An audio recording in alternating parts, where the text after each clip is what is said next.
describe Hip Hop Don't Stop as an event that will change your life. It's a family, first of all.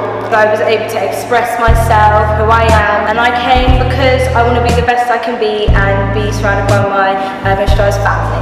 You just don't know how good it is until you get here.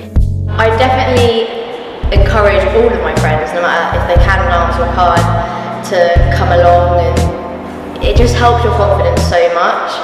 It helps so much to be in such a good, safe space to be able to do what you want.